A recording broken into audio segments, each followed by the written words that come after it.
अब यहाँ पर थोड़े से रेशियोज हम देख लेते हैं, labour ratios. Basically labour ratios में भी हम कॉन्सेप्ट यूज करते हैं स्टैंडर्ड आवर्स का। अभी स्टैंडर्ड आवर्स हमने पिछले उसमें पढ़ा ही इसलिए ताकि हम लेबर रेशियोज कैलकुलेट कर सके। तीन किस्म की लेबर रेशियोज, ये भी अगेन कॉस्ट सेंटर की वैल्यूएशन हम कर रहे हैं कि लेबर जो है उसने कितना अच्छा काम किया, लेबर की परफॉर्मेंस कैसी थी कॉस्ट सेंटर में। अगर कॉस्ट सेंटर की कॉस्ट जो है वो मोर देन बजटेड आ रही है, so what can be the potential reasons for that? Direct material में इशू है या लेबर में इशू है? तो उसके लिए हम लेबर की एफिशिएंसी रेशियोज भी कैलकुलेट कर सकते हैं, डिफरेंट रेशियोज कैलकुलेट कर सकते हैं। जो सबसे पहली रेशियो होती है दैट इज एफिशिएंसी रेशियो। अक्सर एफिशिएंसी का क्या मतलब होता है? इंग्लिश का वर्ड है।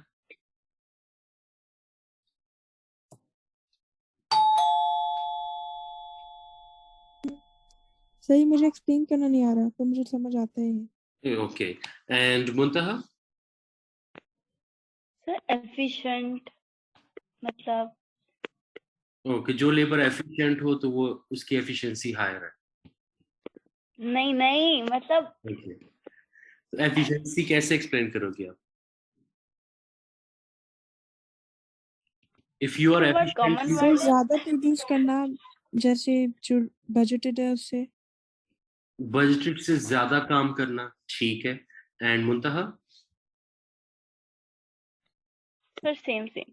सेम, बिल्कुल अच्छी डेफिनेशन है। एफिशिएंसी बेसिकली क्या होता है? फॉर एग्जांपल हमारे पास एक लेबर है, हमने उसको बताया है कि आपने 1 आवर में 1 यूनिट बना के हमें देना है।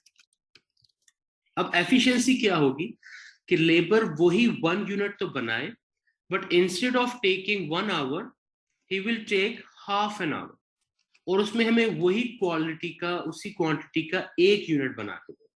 तो हम क्या कह सकते हैं कि उसकी एफिशिएंसी अच्छी है, क्योंकि उससे जो एक्सपेक्ट किया जा रहा है उसने एक्सपेक्टेशंस को एक्सीड किया है, उसने ज्यादा एफिशिएंटली काम किया है। सेम काम जो 1 घंटे में होना चाहिए था उसने 45 मिनट्स या 30 मिनट्स में किया है। This is what we called efficiency. तो ये पहली रेशियो है एफिशिएंसी की। इसको हम कैसे कैलकुलेट करते हैं? Standard hours of actual production divided by actual hours work. Actual our work, कितना टोटल काम किया लेबर ने, कितना एक्चुअल में टाइम लिया, and standard hours of actual production. अब यहाँ पर हम बजटेड नहीं ले सकते, क्योंकि बजटेड आवर्स का मतलब ये होगा कि हो सकता है हमारी लेवल ऑफ एक्टिविटी डिफरेंट हो, तो इसलिए हमें स्टैंडर्ड आवर लेने होंगे। स्टैंडर्ड आवर का क्या मतलब है कि जो हमने बजट किया था उसका रेट निकालेंगे और मल्टीप्लाई करेंगे उसको एक्चुअल आउटपुट के साथ। अगर आपको कभी भी कंफ्यूजन हो, इस क्वेश्चन में तो स्टैंडर्ड आवर्स गिवन है, अगर ना गिवन हो तो आपने क्या करना है, बजटेड रेट कैलकुलेट करना है कि 1 यूनिट को कितने टाइम में हमने प्रोड्यूस करना था, मल्टीप्लाई करेंगे उसको एक्चुअल प्रोडक्शन के साथ, जिस तरह हमने पिछले क्वेश्चन में किया है। ओके, तो यहां पर standard hours of actual production लेंगे and divided by actual hours work करेंगे। अब इस क्वेश्चन में यहाँ पर क्वेश्चन देखते हैं, given the following information about Esco for Q2 of 2005, calculate an efficiency ratio. Budgeted hours हैं 1100 standard hours, standard hours produce, ये standard hours into actual time, actual units produce है 1125, and actual hours work are 1200 hours. Efficiency ratio calculate करनी है, तो formula किया है standard hours of actual production. Standard hours हमें given है, जो हमने लिए हैं, लेबर ने लिए हैं 1125, divided by actual hours work. Actual hours work कितना है? 1200। तो इसको अगर हम परसेंटेज में करें दैट विल बी 93.75। अब जब भी ये 100% से अगर कम होगी, सो इट मींस कि लेबर की एफिशिएंसी अच्छी नहीं है, एज पर दी बजटेड नहीं है या एज पर दी एक्सपेक्टेड नहीं है। और जब भी ये 100% से ज्यादा होगी, लेट्स से 102, तो हम कह सकते हैं कि लेबर 2% एक्स्ट्रा एफिशिएंट या 2% एफिशिएंट था। लेकिन जब भी ये 100% से कम होगी तो उसकी एफिशिएंसी एक्सपेक्टेड से कम है। Clear with the efficiency ratio? Sir repeat कीजिएगा। यहां पर हमारा स्टैंडर्ड होता है 100%। सॉरी, ये आपने कैसे निकाला? मैं अजान सुन रही थी, सॉरी। दोबारा से कर लेता हूँ। एफिशिएंसी रेशियो कैसे कैलकुलेट करते हैं? फॉर्मूला क्या है?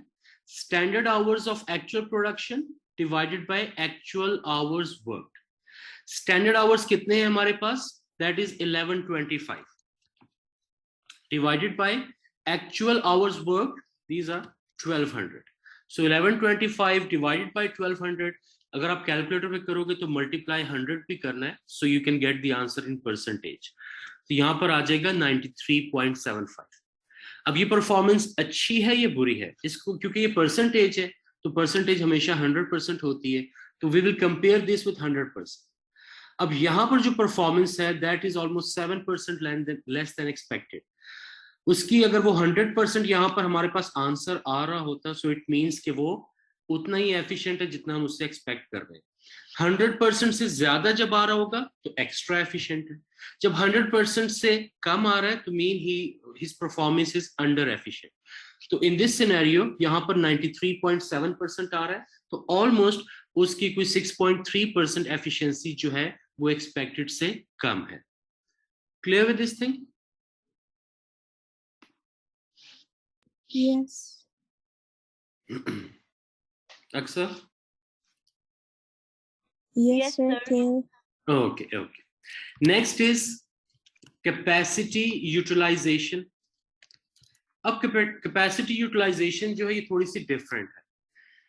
Capacity utilization का क्या मतलब है कि हमारे पास total budgeted hours कितने थे और उसमें से हमने कितना use किया, तो इसको हम कहते हैं कैपेसिटी यूटिलाइजेशन रेशियो।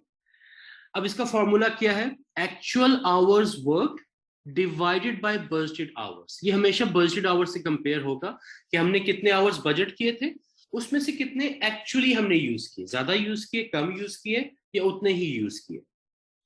क्योंकि मैंने आपको पिछली एग्जांपल में भी कहा था कि जब भी हम लेबर की बात या कोई एक्टिविटी डिसाइड करते हैं या बजट करते हैं तो एक्चुअल एक्टिविटी उससे डिफरेंट हो सकती है, तो इससे आपको आइडिया होगा कि एक्चुअल एक्टिविटी उससे डिफरेंट थी या नहीं थी। तो कैसे कैलकुलेट करते हैं capacity utilisation ratio? Actual hours worked are 1200 ले लेंगे डिवाइडेड बाय बजटेड आवर्स कितने हैं हमारे पास? 1100। तो 1100 हमारे आवर्स का बजट था, एक्चुअल हमने वर्क किया ज्यादा 1200, इसको मल्टीप्लाई 100 भी कर सकते हैं एंड वी विल गेट 109%। अब इसका क्या मतलब है 109% का? Again we are going to compare it with 100%। अब यहाँ पे क्या हो रहा है कि ये जो कैपेसिटी यूटिलाइजेशन है दिस इज मोर देन 100%। सो हम कह सकते हैं कि जो हमने बजट किया था एक्चुअल प्रोडक्शन हमने उससे ज्यादा की है। कितनी ज्यादा की है? ऑलमोस्ट 9%। तो जो बजटेड परफॉर्मेंस थी उससे 9% ज्यादा या बेहतर हमने परफॉर्म किया। ठीक है, क्योंकि यहाँ पर अगर आप सिंपल विदाउट कैलकुलेटिंग रेशियो देख लो, हमने बजट किया था 1100 और एक्चुअली हमने ज्यादा वर्क किया which is 1200। Clear with this thing? Yes. Muntaha? Yes, sir. Very good. And the last one is production volume ratio. Production volume ratio में basically हम क्या देखते हैं?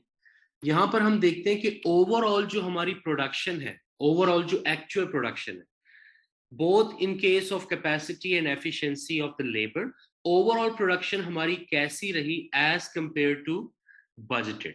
तो इसके लिए हम क्या करेंगे? Standard hours of actual production divided by budgeted hours. अब स्टैंडर्ड आवर्स कितने थे हमारे पास? 1125। स्टैंडर्ड आवर्स कौन से होते हैं कि हमने बजटेड रेट पे कितनी एक्चुअल प्रोडक्शन की है, and divided by budgeted hours which are 1100। तो हमारी प्रोडक्शन वॉल्यूम रेशियो कितनी आ गई? 102%। तो हमारी अब ओवरऑल अगर हम देखें हमारी लेबर की एफिशिएंसी कम थी लेकिन एक्चुअल प्रोडक्शन हमने ज्यादा की, तो ओवरऑल जो हमारी प्रोडक्शन है, ये टोटल प्रोडक्शन है, वो ऑलमोस्ट 2% बेहतर रही। किससे बेहतर रही? 2% बजटेड से। तो जो हमने टारगेट किया था, ये जो हम एक्सपेक्ट कर रहे थे, एफिशिएंसी कम थी, एक्चुअल प्रोडक्शन ज्यादा थी एंड ओवरऑल हमारी प्रोडक्शन 2% या 2.27% बेहतर रही एज कंपेयर टू बजटेड। एक तरीका तो ये है कैलकुलेट करने का production volume ratio standard hours of actual production divide by budgeted hours. दूसरा तरीका ये भी है कि प्रोडक्शन वॉल्यूम रेशियो को हम टोटल प्रोडक्शन वॉल्यूम रेशियो भी कह सकते हैं। तो इसको कैलकुलेट आप इस तरह भी कर सकते हो, take your efficiency ratio and multiply with capacity utilisation ratio.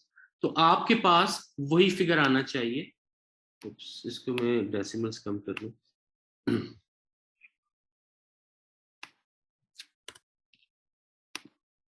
Okay, तो आपके पास वही आंसर आना चाहिए जो यहां पर आ रहा है। तो प्रोडक्शन वॉल्यूम कैलकुलेट करने के दो तरीके हैं। फर्स्ट यहाँ फॉर्मूला बार में दिया हुआ है, standard hours of actual production divide by budgeted hours. And second तरीका ये है कि एफिशिएंसी रेशियो जो आपने कैलकुलेट की है उसको ले लो एंड मल्टीप्लाई कर लो उसको कैपेसिटी यूटिलाइजेशन रेशियो के साथ। This will also give you the production volume.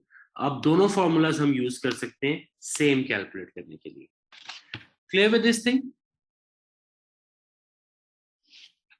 Yes, sir.